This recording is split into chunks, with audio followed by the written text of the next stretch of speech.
तो अगर आप देखें तो हमारे मॉडर्न ज़माने में शहरों में नंबर 1 हेल्थ प्रॉब्लम है मोटापा, यानी कि ओबेसिटी। सरल भाषा में ओबेसिटी या मोटापे का मतलब होता है शरीर के ऊपर फैट का जमा हो जाना। बट ये जो डिपोज़िशन ऑफ फैट है, ये सब जगह सेम नहीं होता है, कहीं पे ज़्यादा होता है, कहीं पे कम होता है। एंड स्पेशली हम इंडियंस में ये पेट के अराउंड बहुत ज़्यादा जमा होता है, जो कि हमें एक्सट्रीमली अनहेल्दी बनाता है। बट ऐसा क्यों है? ये बेली फैट में ऐसी क्या चीज़ है जो कि हमें बाकी किस्म के फैट से ज़्यादा नुकसान पहुँचाती है? एंड क्यों हमारे लिए इसको लूज़ करना सबसे ज़्यादा डिफ़िकल्ट होता है? क्या अच्छे, ईज़ी, साइंटिफिक तरीके हैं इस बेली फैट को लूज़ करने के? अब बाहर से देखने में तो बस ऐसा लगता है कि लोग मोटे हो गए हैं, बट ये फैट बॉडी में भी अलग-अलग तरीके से डिवाइड किया जाता है। एक होता है सबक्यूटेनियस फैट एंड एक होता है विसरल फैट। सबक्यूटेनियस फैट का मतलब होता है वो फैट जो कि स्किन के नीचे पाया जाता है। एंड विसरल फैट का मतलब होता है वो फैट जो कि आपके शरीर के अंदर, आपके ऑर्गन्स के अराउंड एंड ऑर्गन्स के अंदर भी होता है। जाहिर सी बात है कि सबक्यूटेनियस फैट आपके स्किन के नीचे रहता है, ये ऑर्गन्स के फंक्शनिंग में डायरेक्टली उतना इंटरफियर नहीं करता है। बट जो विसरल फैट होता है एंड स्पेशली जो फैट आपके ऑर्गन्स के अंदर जमा होने लगता है, फॉर एग्जाम्पल लिवर के अंदर, ये उसकी फंक्शनिंग को भी खराब करने लगता है एंड एज अ रिजल्ट हमें अलग अलग बीमारियां होने लगती हैं। तो इन शॉर्ट जो विसरल फैट होता है वो हमारे शरीर के लिए ज्यादा हानिकारक होता है कंपेयर टू सबक्यूटेनियस फैट। सबसे ज्यादा विसरल फैट हमारे पेट या हमारे बेली के अराउंड जमा होता है एंड इसीलिए जिन लोगों को बेली फैट ज्यादा होता है, हम रफली अंदाजा लगा सकते हैं कि उन्हें बाकी सारी डिसीजेस भी ज्यादा होंगी। इंटरेस्टिंगली इंडियंस में ये फैट बहुत कॉमनली पाया जाता है, जो बेली फैट या जिसको स्किनी फैट भी कहते हैं। एंड उसका कारण है हमारी जेनेटिक्स, एशियन इंडियन फिनोटाइप, यानी कि हमारी जेनेटिक्स कुछ ऐसी है कि हमारा शरीर ज्यादा फैट जमा करके रखता है एंड मेजॉरिटी फैट जो है वो बेली रीजन में या स्किनी फैट जिसको कहते हैं उस रीजन में जमा होता है। उसके कारण हमें डायबिटीज होने की, हार्ट डिसीज होने के चांसेस काफी ज्यादा बढ़ जाते हैं। हमारे बॉडी में फैट परसेंटेज ज्यादा होता है कंपेयर टू हमारे वेस्टर्न काउंटर पार्ट्स, जो वेस्टर्न पॉपुलेशन है। तो अब ये बेली फैट जो विसरल फैट है उसको जलाया कैसे जाए? तो उसको बर्न करने की जो टेक्निक्स है उनको हम मेनली 2 पार्ट में डिवाइड करेंगे। कुछ ऐसी चीजें जो कि आपको करनी चाहिए, यानी things that you can do, and कुछ ऐसी चीजें जो कि आप खाना चाहोगे या things that you should eat. But उन दोनों की डिटेल में जाने के पहले मैं एक डिस्क्लेमर देना चाहूंगा। कुछ ऐसे चीजें बताना चाहूंगा जो कि काफी पॉपुलर है लेकिन कंप्लीटली गलत है, उनके पीछे कोई साइंटिफिक बेसिस नहीं। नंबर 1 कि आप एक्स्ट्रा क्रंचेस करके या एब्स की एक्सरसाइज करके वहां का बेली फैट बर्न कर सकते हैं। ऐसा नहीं होता है, बॉडी का पूरा फैट एक साथ ही बर्न होता है। इनफैक्ट बेली फैट सबसे लास्ट में बर्न होता है। सेकेंडली, क्रैश डाइटिंग बहुत पॉपुलर है, स्पेशली वेडिंग सीजन के पहले या कोई मॉडल शूट के पहले, कि आप एकदम ही कम कार्बोहाइड्रेट वाली, कम कैलोरीज वाली डाइट पे आ जाए एंड आप सोचे कि इससे मेरा फैट अपने आप बर्न हो जाएगा। प्रॉब्लम यह है कि जैसे ही आप अपनी डाइट को खींचते हैं, बहुत कम करते हैं, आपकी बॉडी का मेटाबॉलिज्म भी उतना कम होने लगता है एंड आपकी बॉडी एक तरीके से रिजर्व मोड पे आ जाती है, जिसको हम स्टारवेशन मेटाबॉलिज्म कहते हैं। यहाँ पे आपके बॉडी के हार्मोन्स ठीक से सीक्रेट नहीं होते हैं, ऑर्गन्स फुल कैपेसिटी पे फंक्शन नहीं करते हैं, आपको अलग अलग किस्म की डेफिशिएंसीज होने लगती हैं। एक दिन ऐसा आता है जब आप कोलैप्स हो जाते हैं एंड आपके वजन कम करने के शॉर्टकट मेथड्स आपको हॉस्पिटल पहुंचा देते हैं। Gall bladder stones, dehydration, multiple vitamin deficiency वगैरह जैसी सीरियस बीमारियों से आपके जीवन को खतरा हो सकता है। तीसरी इंपॉर्टेंट चीज की जो शॉर्टकट डाइट्स होती हैं, जो शॉर्टकट मेथड्स होते हैं वेट लॉस के, ये शुरू में अच्छे हैं, कम समय तक आपको मोटिवेट करके आपकी हैबिट्स को डिसिप्लिन तरीके से फॉर्म करने के लिए अच्छे हैं, बट लाइफ लॉन्ग कंटिन्यू करने लायक नहीं। एक साइंटिफिक स्टडी में 2 ग्रुप बनाए गए, दोनों को ही सेम डाइट दी गई, उनमें छूट थी, जो मन में आए वो खाएं, चाहे हेल्दी हो या अनहेल्दी। बट एक ग्रुप को सिर्फ 5 से 5.5 घंटे सोने दिया एंड दूसरे ग्रुप को जितनी नींद उनके लिए जरूरी है 7 से 7.5 घंटे उतना सोने दिया। जिस ग्रुप को कम सोने दिया गया था, जिनकी नींद की क्वालिटी अच्छी नहीं थी, देखा गया कि उन्होंने दिन में 300 कैलोरीज ज्यादा खाई थी। वहीं पे जिनकी स्लीप एडिक्वेट थी, उन्होंने 300 कैलोरीज कम खाई। माइंड कीजिएगा कि हम डाइट को सुधारने की तो बात ही नहीं कर रहे, उन्हें छूट थी बर्गर, फ्राइज, चिप्स या राजमा चावल, दोनों में से कुछ भी चूज करने की। बट फिर भी जो लोग ने एडिक्वेट स्लीप ली थी, उनने कम खाना चूज किया एंड उसी से उनका वजन भी नहीं बढ़ा। कुछ दिन अगर आप ऑब्जर्व करें कि आप बिना अलार्म के कितने घंटों बाद उठते हैं, तो आपको एक रफ आइडिया आ जाएगा कि आपके शरीर के लिए कितनी नींद अप्रोप्रिएट है। तो ये सारी चीजों को फॉलो करके अगर आप अपनी नींद को फिक्स कर सकते हैं, तो आपका फैट बर्निंग वैसे ही बेटर हो जाए। नेक्स्ट जो गलतियां अक्सर लोग करते हैं वो है कि वो जिम जाते हैं, वो कार्डियो करना शुरू करते हैं एंड अपने मसल्स को स्ट्रॉन्ग बनाना भूल जाते हैं। जब आपकी बॉडी कैलोरी डेफिसिट में होती है, मान लीजिए कि आपने सब समझ लिया डाइट वाइट के बारे में, आपको समझ में आ गया कि अपने को कम खाना खाना है, कैलोरीज कम खानी, तो आप एक्सरसाइज करना शुरू करोगे और कैलोरीज कम खाओगे। आपको किसी ने ये भी बता दिया कि भैया कार्डियो करने से फैट बर्न होता है, तो आप कार्डियो करने लगोगे। प्रॉब्लम ये है कि हम अपनी मसल्स को भूल जाते हैं। एंड जैसे जैसे आप कैलोरी डेफिसिट में जाते हो, आप ज़्यादा एक्सरसाइज करते हो, कैलोरीज बर्न भी करते हो, तो साथ ही में साथ आपकी मसल्स और फैट दोनों कम होने लगते हैं। हम नहीं चाहते कि हम अपनी मसल्स को लूज करें। अगर हम अपनी मसल्स को लूज करेंगे तो ओवरऑल हम कमजोर हो जाएंगे।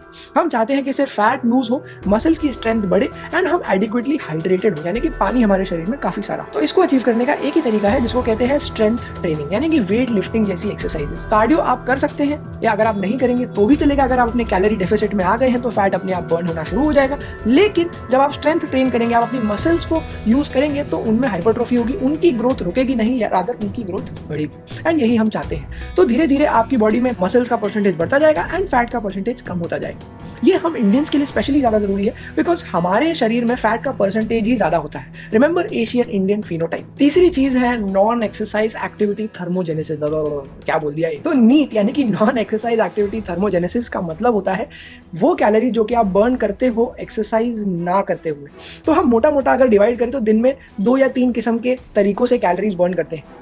एक होता है कि जब आप सो रहे हैं, सांस ले रहे हैं, अपनी डेली एक्टिविटीज कर रहे हैं, उनसे बर्न होने वाली कैलोरीज, जिसको हम बेसल मेटाबॉलिक रेट में गिन लेते हैं। एक होता है एक्सरसाइज करने से जो कैलोरीज बर्न होती है वो।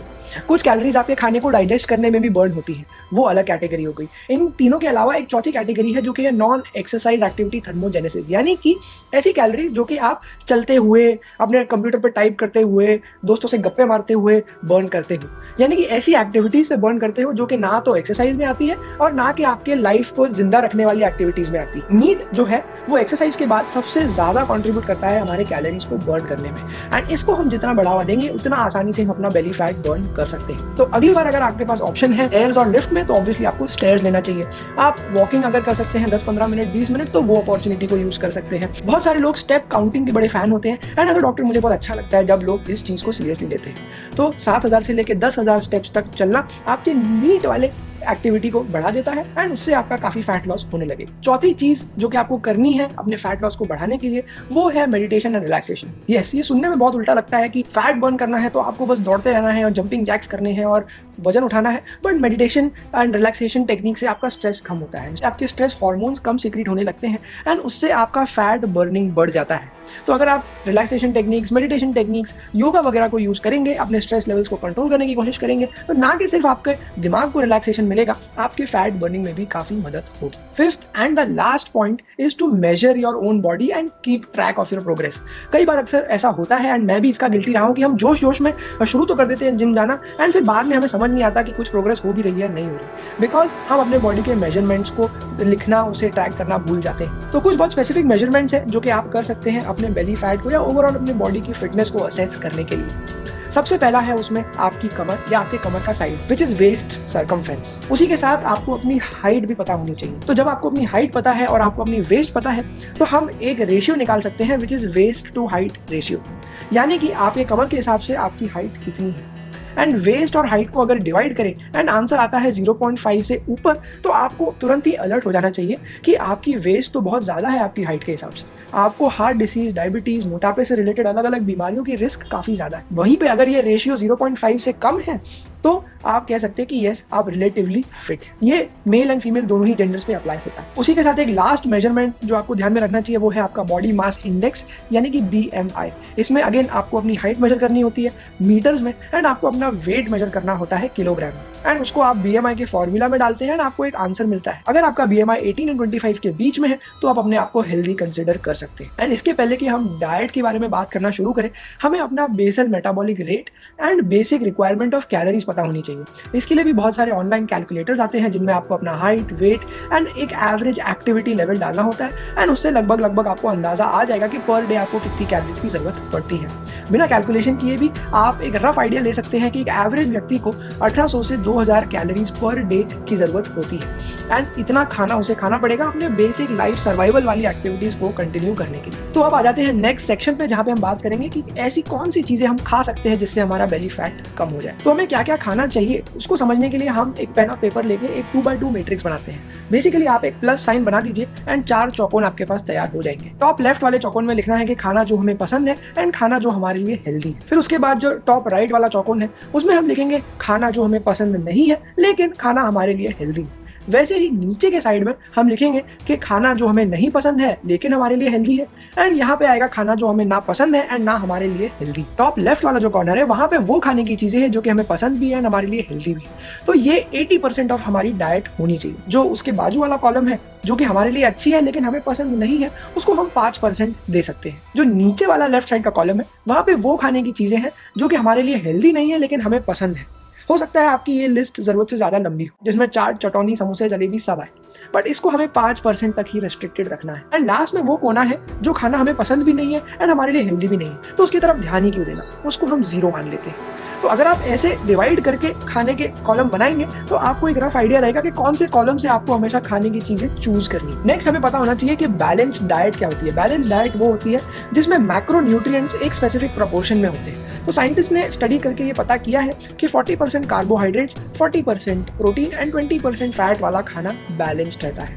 इस प्रपोर्शन में अगर आप खाएंगे तो आपकी 2000 कैलोरीज पूरी भी हो जाएंगी एंड आपको एडिक्वेट न्यूट्रिशन भी मिलेगा। माइंड यू, हम बात कर रहे हैं बैलेंस्ड एंड हेल्दी डाइट की। कुछ स्मार्ट लोग या ओवर स्मार्ट इग्नोरेंट लोग बैलेंस्ड बट अनहेल्दी डाइट भी खा सकते हैं। आप कार्बोहाइड्रेट के नाम पे पिज्जा भी खा सकते हो, फैट के नाम पे आप चीज चिली टोस्ट भी खा सकते हो एंड प्रोटीन के नाम पे आप रेशमी कबाब भी खा सकते हो। बट ये बैलेंस तो है, हेल्दी नहीं। हेल्दी कार्बोहाइड्रेट्स होते हैं कॉम्प्लेक्स कार्बोहाइड्रेट्स जो कि हमें वेजिटेबल से मिलते हैं, फ्रूट से मिलते हैं। एंड प्रोटीन की जहाँ तक बात आती है, चॉइस काफ़ी इजी है। प्रोटीन के खराब सोर्सेज एटलीस्ट इंडिया में उतने पॉपुलर नहीं है। बाहर बेकन वगैरह एंड जो सॉसेजेस होते हैं वो प्रोसेस्ड मीट में आते हैं and they are not very healthy. India में जनरली जो नॉन वेजिटेरियन या वेजिटेरियन सोर्सेज ऑफ प्रोटीन है वो काफ़ी हद तक अभी भी नेचुरल है। जहाँ तक प्रोटीन की बात आती है, हमें लगभग मोटा मोटा 1 ग्राम पर KG body weight protein consume करना चाहिए। यानी कि कोई 70 किलो का व्यक्ति है तो उसे 70 ग्राम प्रोटीन खाना चाहिए। जहाँ तक फैट की बात आती है, फैट में भी हेल्दी अनहेल्दी 2 टाइप्स होते हैं। अनहेल्दी फैट में आता है ट्रांस फैट। ट्रांस फैट से हमें दूर रहना है। It should be less than 10% of our diet and less than 50% of the total allowed fat का जो 20% है उसका। ट्रांस फैट में आता है ऐसी फैट की चीजें जो कि सॉलिड होती है रूम टेम्परेचर पे। For example butter, for example ghee. Ghee वैसे इंडिया में काफी हेल्दी माना जाता है but 50% of ghee is trans fat, तो उसको भी लिमिट में ही कंज्यूम करना चाहिए। हेल्दी डाइट के साथ मैं बार बार ये रिमाइंड कराता हूँ कि हेल्दी डाइट का मतलब ये नहीं है कि आप अंधाधुंध उसे खाने लगे। Healthy diet in the right quantity is healthy, but healthy diet in unhealthy quantity is also unhealthy. जहां तक गुड सोर्सेज ऑफ फैट आते हैं उसमें आते हैं ड्राई फ्रूट्स, बहुत सारी फिश, व्हाइट मीट वगैरह जिसमें ओमेगा 3, ओमेगा 6 फैटी एसिड्स होते हैं। एग, स्पेसिफिकली एग योग जो है वो एक बहुत ही अच्छा सोर्स है फैट का जो कि आप अपनी डाइट में इंक्लूड करना चाहते। एक और फूड ग्रुप है जो कि अक्सर इग्नोर हो जाता है and that is fibre. Fibre जो है वो हमारे डाइजेशन को अलग अलग तरीकों से फायदा पहुंचाता है। सबसे पहली बात, फाइबर अगर हमारी डाइट में है तो शुगर स्लोली रिलीज होती है। अगर आप बेसन मैदा खा भी लो, इंस्टेंट आपको शुगर स्पाइक आ भी जाए तो भी फाइबर उसको एब्जॉर्ब करके स्लो कर देता है। नेक्स्ट, फाइबर हमारे जो गुड बैक्टीरिया होते हैं इंटेस्टाइन्स में उनका खाना होता है। तो अगर हम एडिक्वेट फाइबर खाते हैं तो गुड बैक्टीरिया की मात्रा बढ़ती है एंड उससे हमें डाइजेशन में मदद होती है। एक स्टडी में यह पाया गया कि अगर हमारे गट में, हमारे इंटेस्टाइन्स में गुड बैक्टीरिया की मात्रा ज्यादा है तो ना कि हम ज्यादा कैलोरीज बर्न करते हैं बट हमें भूख भी कम लगती है एंड ओवरऑल हमें ओबेसिटी भी कम होती है। तो फाइबर खाना भी हमारे बेली फैट को कम करने में काफी मदद कर सकता है। नेक्स्ट जो चीज मदद कर सकती है वो है प्रोबायोटिक। अभी हम गुड बैक्टीरिया की बात कर रहे थे। गुड बैक्टीरिया का साइंटिफिक भाषा में नाम है प्रोबायोटिक। प्रोबायोटिक बैक्टीरिया जो होते हैं वो हमारे लार्ज इंटेस्टाइन्स में भरे होते हैं एंड उनके वहाँ पे अलग अलग फंक्शन होते हैं। ये हमारे इंटेस्टाइन्स और ब्रेन के बीच में कनेक्शन बनाते हैं।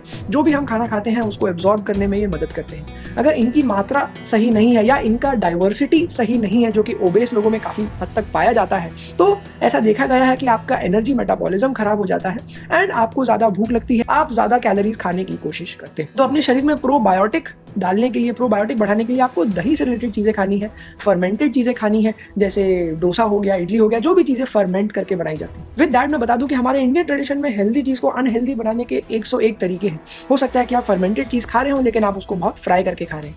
हो सकता है कि आप खा तो फर्मेंटेड चीज रहे हैं लेकिन बहुत डाइल्यूट करके खा रहे हैं। तो इन दोनों ही कंडीशंस में फायदा नहीं हो। हमको फर्मेंटेड चीज एज नेचुरल एज पॉसिबल तरीके से कंज्यूम करनी। लास्ट में आते हैं माइक्रो न्यूट्रिएंट्स। माइक्रो न्यूट्रिएंट्स यानी कि कुछ मिनरल्स जो कि आपके शरीर में काफी इंपॉर्टेंट रोल प्ले करते हैं। For example zinc, magnesium, calcium and उसी के साथ में एक और आता है सेलेनियम। सेलेनियम स्पेशली हमारी थायराइड ग्लैंड के लिए बहुत इंपॉर्टेंट है। थायराइड ग्लैंड हमारे मेटाबॉलिज्म को काफी हद तक कंट्रोल करती है। जिन लोगों की थायराइड ग्लैंड नॉर्मल से कम फंक्शन करती है उन्हें ज्यादा मोटापा होता है बिकॉज उनका बेसिक मेटाबॉलिक रेट कम हो जाता है, वो ज्यादा फैट स्टोर करते हैं। तो अब ये सेलेनियम किस किस में मिलता है? तो सबसे ज्यादा सेलेनियम मिलता है ब्राजील नट में, दूसरा सोर्स है एग एंड तीसरा सोर्स है अलग अलग किस्म की फिश। डेली सेलेनियम की रिक्वायरमेंट होती है लगभग 55 माइक्रोग्राम पर डे, जो कि अगर आप मुट्ठी भर करके ड्राई फ्रूट्स खा ले, उससे कवर हो सकती है। 400 माइक्रोग्राम से ज़्यादा खाने से आपको ओवरडोज भी हो सकता है। तो इन समरी बेसिकली 2 तरीके की चीज़ें हैं जिन पे आपको ध्यान देना है। एक, कुछ चीज़ें जो आपको करनी चाहिए, things that you should do, and second is कुछ चीज़ें आपको खानी चाहिए, things that you should eat. इन दोनों को कंबाइन करके आप अगर एक बैलेंस किस्म का लाइफस्टाइल बना पाए तो आप अपने बेली फैट को प्रोग्रेसिवली कम होते हुए देखेंगे। तो विद दैट आई होप कि इस वीडियो द्वारा आपकी नॉलेज बढ़ी हो, आपको 4 नई चीज़ें पता चली हो जिससे कि आप और हेल्दी बन सकते हैं, अपनी लाइफ की क्वालिटी बढ़ा के एक लंबे समय तक जी सकते हैं। मुझे बताइए आपकी क्या फीडबैक है, आपको क्या टॉपिक्स अच्छे लगे, कुछ चीज़ें जो आप सजेस्ट करना चाहेंगे कमेंट द्वारा। And with that I will see you very soon in the next video.